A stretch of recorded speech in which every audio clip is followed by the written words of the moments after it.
Ya Nabi, salam alaika. Ya Rasul, salam alaika. Hadis ke-99. Kita baca bersama. Bismillahirrahmanirrahim. An Abi Hurairah radhiyallahu anhu qala Rasulullah sallallahu alaihi wa alihi wa sahbihi wa sallama walladhi nafsi biyadihi la tadkhulul jannata hatta tu'minu wa la tu'minu hatta tahabbu awala adullukum ala syai'in idza fa'altumuhu tahabbabtum afshus salama bainakum. Rawahu Muslim. Artinya dari Imam Abu Hurairah radhiyallahu ta'ala arda, semoga Allah meridainya dan kita melakukan barokahnya, amin. Rasulullah sallallahu alaihi wasallam bersabda, demi zatku yang jiwaku ada di dalam genggamannya, kalian tidak dapat masuk surga hingga kalian beriman, dan kalian belum disebut beriman hingga kalian saling mencintai. Maukah aku tunjukkan kepada kalian tentang sesuatu yang jika kalian lakukan, kalian akan saling mencintai? Sebarkanlah salam di antara kalian. Hadis riwayat Imam Muslim. Malam ini sampailah kita pada hadis yang ke-99 daripada kitab Kutubul Falihin. Hadis yang dibawa oleh Imam Abu Hurairah Abdurrahman bin Sakhr. Semoga Allah meridainya dan kita mendapatkan barokahnya, amin. Beliau mengatakan bahwasanya Nabi telah bersabda, walladzi nafsi biyadihi, demi jiwaku yang berada dalam genggaman kekuasaannya Allah. Walladzi nafsi itu qasam, sumpah, kayak kita berkata demi Allah, wallahi. Tapi ini yang bersumpah Rasul. Tujuan sumpahnya Rasul dalam bentuk qasam itu mabniun ala ta'kid ma tahmilhu al-wasaya an-nabawiyah al-azimah. Sesuatu yang menunjukkan ketegasan, urgensi wasiat yang disampaikan oleh Rasul, menandakan bahwa kalimat ini, wasiat ini sangat penting sampai berbentuk sumpah. Sumpahnya, kalimatnya bukan wallahi, tapi walladzi nafsi biyadihi, demi jiwaku yang berada dalam genggaman Allah. Yadihi, kekuasaan Allah. Yadihi, keinginan Allah. Yadihi, kerajaan Allah. Demi jiwaku yang berada dalam genggaman kekuasaannya Allah. Ini pemahaman yang paling benar dan paling baik yang diajarkan oleh guru-guru kita Ahlus Sunnah wal Jamaah. Kalau orang-orang di luar sebagian mengatakan yadihi, demi jiwaku yang berada dalam tangannya Allah. Kira-kira kalau Allah disebut ada tangan, pantas apa tidak? Berarti Allah pakai jam. Kan gitu? Berarti Allah pakai cincin. Maka tidak boleh kita menyamakan Khalik dengan makhluk. Kalau Allah punya tangan berarti punya kaki. Kaki berarti punya kepala. Kepala punya badan. Kalau ada badan berarti butuh rumah. Kalau kehujanan, kedinginan, kepanasan, keringetan. Apakah pantas sifat sang Khalik seperti makhluk? Pantas enggak? Enggak pantas. Laisa kamitslihi syai'un wa huwa samiul basir. Allah tidak bisa diserupai dengan makhluk. Makanya arti yang paling benar, demi jiwaku berada dalam genggaman kekuasaannya Allah. Apa kata Nabi? La tadkhulul jannah, tidak akan kamu bisa masuk dalam sorga. Kalian tidak akan bisa masuk dalam sorganya Allah hatta tu'minu, sampai kalian beriman. Hatta dalam ilmu nahwu lil ghayah, maksudnya bimakna illa. Kalian tidak bakal masuk surga illa antuminu, kecuali kalian beriman. Walaupun imannya nggak sempurna. Ada orang muslim beriman tapi imannya nggak sempurna, tetap bakal masuk surganya Allah. Ada satu titik kadar keimanan seseorang yang ada di dalam neraka, dikeluarin sama Allah, akhirnya masuk dalam surga. Nabi kalau mau perang, di sebagian peperangan, baik beliau yang menjadi panglima atau suruh orang sahabatnya jadi panglima, sampaikan kepada kaum muslimin sebelum perang, ala la yadkhulul jannah illa nafsun mu'minah. Wahai kalian semua, kalian tidak akan masuk dalam surganya Allah kecuali kalian beriman. Amin. Mudah-mudahan iman ini kita bawa sampai mati, karena ini tiket untuk masuk dalam surganya Allah. Sebagaimana dalam hadis ini, kalian tidak akan masuk surga Allah sampai kalian beriman. Wala tu'minu hatta tahabbu. Dan tidak akan sempurna iman kalian yang kalian bangga-bangga, saya beriman. Tidak akan sempurna hatta tahabbu. Illa anta tahabbu maksudnya. Sehingga kalian itu saling mencinta satu dengan lainnya sesama muslim. Sebagaimana dalam hadis, la yu'minu ahadukum hatta yuhibba li akhihi mithla ma yuhibbu li nafsihi minal khair. Seseorang tidak sempurna imannya sehingga dia mencintai saudara muslim yang lain sebagaimana dia cinta kepada dirinya sendiri daripada kebaikan. Jadi syarat sempurnanya iman kalaulah dia saling mencinta satu dengan lainnya. Betul? Awala adullukum. Lalu kata Nabi, maukah aku tunjukkan? Awala, ini singkatan. Tadinya ala adullukum. Alif di sini istifham. La-nya nafi. Istifham sama nafi dalam ilmu nahwu kalau nempel mabniun ala tahqiq. Maukah kalian? Tidakkah kalian mau aku beri kabar kepada kalian? Itu artinya. Ala syai'in atas sesuatu idza fa'altumu yang kalau kalian lakukan ini amalan tahabbtum, pasti kalian saling mencinta. Pasti kalian saling menghargai.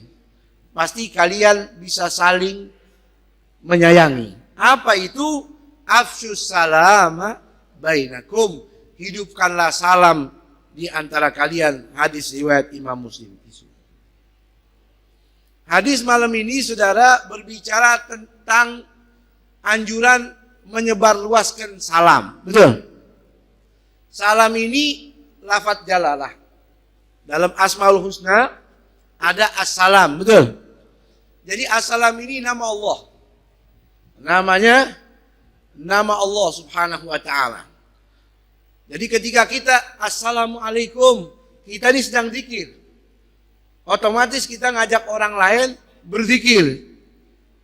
Makanya ketika orang mengucapkan salam, berzikir, ngajak orang zikir, yang diajak untuk berzikir hukumnya jadi wajib. Yang ngajak hukumnya sunnah. Assalamualaikum warahmatullahi wabarakatuh. Dalam hadis Rasul yang lain, ala man arafta wa man lam ta'rif. Ente ucapin salam sama orang yang kamu kenal dia muslim atau orang yang kamu tidak kenal. Tapi ada tanda-tanda keislaman. Misal dia pakai peci, misal dia pakai sarung, misal dia pakai baju koko, misal dia bawa Al-Quran, misal dia sekolah di madrasah Islam. Ente nggak kenal. Tapi wajar ente ucapin salam. Kenapa? Ada tanda-tanda dia orang Islam. Kalau dia Yahudi nggak boleh. Dia Nasrani nggak boleh. La tabda'ul Yahuda wan Nasara bis salam. Fa idza laqitumuhu fit tariq fatarruhum ila adyagihi. Kata Nabi, jangan kalian mulai kepada orang Yahudi, Nasrani dengan ucapan salam. Ya boleh. Kalaulah kalian terlanjur ketemu dengan orang Yahudi, Nasrani di jalan, jangan kalian beri kelonggaran untuk mengucapkan salam. Taib, kalau orang Yahudi ngasih salam kita, assalamualaikum. Jawab. Waalaikum. Ada orang Nasrani, assalamualaikum bib. Waalaikum. Jawab. Sebagaimana dalam riwayat di Madinah, ada orang Yahudi ngasih salam kepada Rasul, Assalamualaikum, ada. Nabi jawab, Waalaikum. Ada lagi dalam riwayat yang lain, Ja'al Yahudi ila Rasul, faqala Assalamualaikum. Ada dalam riwayat, ada Yahudi ngasih salam sama Nabi, salamnya nggak benar. Dia buang huruf lamnya, mestinya assalam, kedamaian, keselamatan, keamanan, kesejahteraan, dibuang lamnya menjadi kematian, menjadi racun. Assalamualaikum, kematian untukmu. Sama Nabi dijawab, Waalaikum. Kebetulan Sayyidatna Aisyah dari dalam rumah dengar. Langsung Sayyidatna Aisyah jawab, Waalaikumsalam wal la'nah. Mudah-mudahan yang mati ente. Ya, kalau batas kemanusiaan kayak kita ini yang masih makan tahu tempe, kalau ente punya bini, amin. Mana yang belum punya? Ini mukanya masih perjaka semua nih. Yang di depan juga perjaka. Kalau ente punya bini atau bini ente, ya istri perempuan punya suami, ada yang celak, biar mati ente, maka istri akan marah, ente yang mati, kan gitu. Sayyidatna Aisyah bilang begitu juga, mudah-mudahan ente yang mati. Maka Rasul marah. Ya Aisyah, Inna Allah yubghidul fahsya wat tafahush. Allah nggak suka mulut yang berkata nggak pantas atau meladeni ucapan yang nggak pantas juga. Apa kata Sayyidatna Aisyah? Ama sami'ta ya Rasulullah magalu. Apa kamu tidak dengar apa yang dia ucapin tadi? Dia nggak ucapin assalamualaikum. Kata Rasul, ama sami'ti magultu. Ente nggak dengar apa yang ana jawab? Gultu alaikum. Ana udah jawab alaikum, cukup. Jangan kita ladenin. Akhlak baginda Nabi kita Muhammad sallallahu alaihi wasallam. Hadis malam ini berbicara tentang masalah salam, kedamaian, kesejahteraan. Ya, mudah-mudahan Allah Subhanahu wa taala nanti memasukkan kita surga dari pintu Darussalam. Ya. Ini salam luar biasa. Asas at-ta'alluf wal mahabbah. Salam ini harus disebarluaskan kata Nabi. Kenapa? Karena salam ini kunci pembuka kecintaan, kasih sayang, kedamaian. Betul? Makanya disuruh oleh Rasul kita sebarluaskan. Assalamualaikum. Dan salam ini kalau terbiasa di lisan kita, ketemu muslim ngasih salam, ketemu orang lain yang kita nggak kenal tapi dia muslim, kita ucapin salam. Bukan teman kita, bukan tetangga kita, bukan kerabat kita, tapi lihat ada tanda keislaman kita kasih salam, mudah-mudahan orang yang begini masuk surganya Allah. Ada dalam hadis riwayat Imam Tirmidzi, ya ayuhan nas, kata Nabi, wahai manusia, afsus salam, watimu ta'am, wasalu billail, wan nas niyam, tadkhul jannah rabbikum bisalam. Hei manusia, sebarluasin salam, ucapin. Ada orang susah, kasih makan. Tengah malam orang tidur, ente bangun, nanti ente masuk surganya Allah Darussalam. Dan ketika kita ucapkan salam kepada orang lain ini, ibu bapak hadirin wal hadirat, secara tidak langsung kita sedang mengangkat syiar agama kita. Betul? Jangan sampai ngucapin salam aja nggak mau. Ada orang yang nggak mau ngucapin salam. Nggak mau ngucapin salam, kalau nggak dimulai sama orang. Dia nunggu kalau disalamin baru dia jawab. Tapi kalau dia ngucapin assalamualaikum nggak mau, gengsi. Ini orang bakhil nih. Orang bakhil. Kata Nabi, a'jazun nas man ajaza bid du'a wa abqalun nas man bakhila bis salam. Hadis riwayat Imam Tabrani. Orang yang paling nggak mampu, yang paling tidak mau berdoa.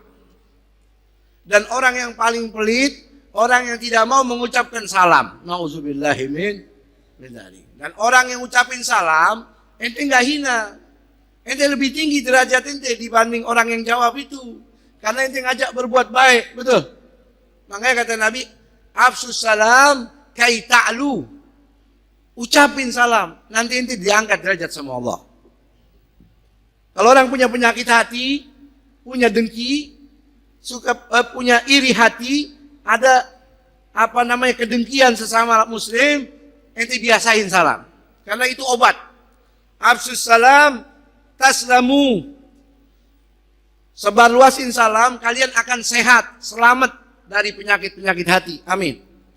Dan yang paling utama hadis malam ini ada kode-kode.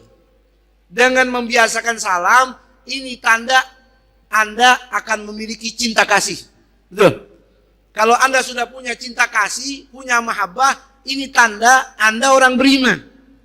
Dan ketika sempurna keimanan seorang, ini tiket masuk dalam surganya Allah. Makanya kita disuruh membiasakan salam. Ini syariat dari Allah melalui Rasul. Penghormatan untuk agama kita ini beda dengan orang lain. Kalau agama lain, maaf, boleh jadi dengan tangan. Boleh jadi dengan kepala.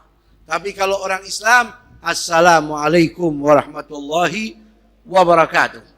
Ente ucapin, ente dikasih pahala sama Allah. Kalau ada orang ucapin, wajib ente jawab. Dan gak boleh diganti dengan good morning, dengan sobahul khair, dengan selamat pagi. Gak boleh. Ya, buka dulu dengan salam. Assalamualaikum warahmatullahi. Waalaikumsalam. Sobahul khair. Ahlan wa sahlan. Nasi kebuli ada gak? Nah gitu. Jangan langsung sobahul khair. Ya, mana nasi goreng? Nah, pakai salam dulu. Ya. Jangan diganti-ganti. Kalimat sempurnanya Assalamualaikum warahmatullahi wabarakatuh. Minimal Assalamualaikum. Ini lagi sariawan. Sariawan sagigi Assalamualaikum. Tapi kalau sehat Assalamualaikum warahmatullahi wabarakatuh. Ente muslim, sehat. Enteng itu kalimat, nggak ada hitungan beberapa detik selesai. Betul. Jangan kalah sama burung. Saya punya burung beok. Kalau saya lewat depan dia, Assalamualaikum. Benar. Dia ke rumahan itu dia. Kita kasih salam, Assalamualaikum. Burungnya, Waalaikumsalam. Dia orang muslim, gak bisa lah. Mau ngucapin salam, ente karah sama burung bewane. Enteng ini kalimat. Penuh rahasia Allah. Ya. Apa dalam riwayat Imam Bukhari menyampaikan suatu riwayat anna rajulan sa'alan Nabi SAW. Ada orang datang pada Rasul. Ayul Islam khairun ya Rasulullah. Perkara dalam agama Islam yang baik itu diantaranya apa wahai Rasul? Qala tut'imu ta'am wa tagra'us salam ala man arafta wa man lam ta'rif. Kalau ada orang lapar kasih makan, kehausan kasih minum, dan kau kasih salam kepada orang muslim yang kau kenal maupun yang tidak kau kenali. Ini perkara yang baik di dalam agama Islam. Alhamdulillah dalam riwayat Imam Abu Dawud dan Tirmidzi dari seorang sahabat Imran bin Mahsan, ada orang datang sama Rasul ngucapin Assalamualaikum. Faradda alaihi majalas. Nabi jawab Waalaikumsalam. Lalu Nabi duduk. Kata Nabi, dia dapat 10 pahala. Faja'a rajulun akhar, datang lagi orang lain. Assalamualaikum warahmatullahi. Faradda alaihi majalas wa qala 20. Nabi jawab, lalu Nabi duduk, kata Nabi 20 pahala. Ada lagi datang, Assalamualaikum warahmatullahi wabarakatuh. Faradda alaihi majalas wa qala 30. Nabi jawab salamnya, lalu Nabi duduk, kata Nabi 30 pahala. Masya Allah. Jadi ketika orang kasih salam Assalamualaikum, dapat pahala 10. Assalamualaikum warahmatullahi berarti 20. Assalamualaikum warahmatullahi wabarakatuh 30. Ini Assalamualaikum ada 3 kalimat. Assalamualaikum warahmatullahi wabarakatuh. Ya, jawabnya juga begitu. Jawabnya Allah anjurin kita minimal sama. Assalamualaikum, waalaikumsalam. Assalamualaikum warahmatullahi, waalaikumsalam warahmatullahi. Assalamualaikum warahmatullahi wabarakatuh, waalaikumsalam warahmatullahi wabarakatuh. Minimal batas wajibnya sama. Lebih, itu lebih afdal. Wa idza huyitum bi tahiyatin fahayyu bi ahsani minha aw mithliha. Kata Allah dalam wahyu yang suci, kalau engkau dikasih penghormatan oleh orang, balaslah dengan penghormatan yang lebih baik atau minimal sama. Jangan assalamualaikum warahmatullahi wabarakatuh. Udah semangat nih orang kasih salam. Assalamualaikum warahmatullahi wabarakatuh. Salam. Kayak di kampung saya tuh, yang dulu begitu. Assalamualaikum Pak Haji. Ayo. Nyesel lah kasih salam ini. Kan kita pulang pesantren tuh. Ya, biasa baru mondok setahun udah ngaku wali. Wah, kemana-mana kita pakai peci, sarung. Baru 6 bulan nih ngaji, baru ikro. Cuman namanya anak pondok, ada bapak-bapak haji, ya lagi pada nongkrong. Misi Pak Haji, assalamualaikum. Ini magomnya lebih rendah lagi. Kalau yang tadi agak mendingan. Assalamualaikum Haji. Ayo. Kalau ini magomnya lebih dasar lagi, makanya nggak pernah makan marak, kangkung makannya. Assalamualaikum. Bener, wallah aneh waktu itu nyesel aneh ucapin salam. Besok aneh ulangi, assalamualaikum Pak Haji, numpang lewat. Ayo. Balik, lewatin dia, assalamualaikum Haji. Besok dia nungguin nih. Enggak, aneh nggak mau ucapin. Itu mau bilang ayo lagi kan. Jadi salam ini harus disebarluaskan. Demikian kata Nabi, bukan hanya kepada orang, bahkan ke rumah kita sendiri. Idza dakhalta baitaka fasallim ala ahlika yakfur khair baitik. Kalau ente masuk rumah, ucapin salam, maka akan berlimpah keberkahan pada rumah itu. Subhanallah. Ya, dalam kitab lain ditambahkan, kalau nggak ada orang, nggak ada penghuninya, assalamu alaina wa ala ibadillahis salihin. Dalam kitab lain disebutkan setelah ucapin assalamualaikum warahmatullahi wabarakatuh, ketika masuk rumah tambahin baca ayat kursi, baca kul huwallahu ahad 3 kali, kul a'udzu falaq rabbin nas, sama baca sholawat kepada Nabi, as-salatu wassalamu alaika ya sayyidi ya Rasulullah, maka akan berlimpah kebaikan dan rahmat, bahkan keberkahan di rumah itu. Yang mudah-mudahan bisa kita amalin. Ya, kalimat assalamualaikum warahmatullahi wabarakatuh ada di dalam jiwa raga kita dan selalu terrealisasi kepada siapapun yang kita jumpai dari umat Islam. Insya Allah hati kita menjadi lebih lembut sehingga muncul rasa toleransi yang tinggi, kebersamaan yang unggul di dalam perilaku kita, menjadi sinar pelita lampu manfaat dari ilmu yang kita pelajari. Hadanallahu kama ajmain. Assalamualaikum warahmatullahi wabarakatuh.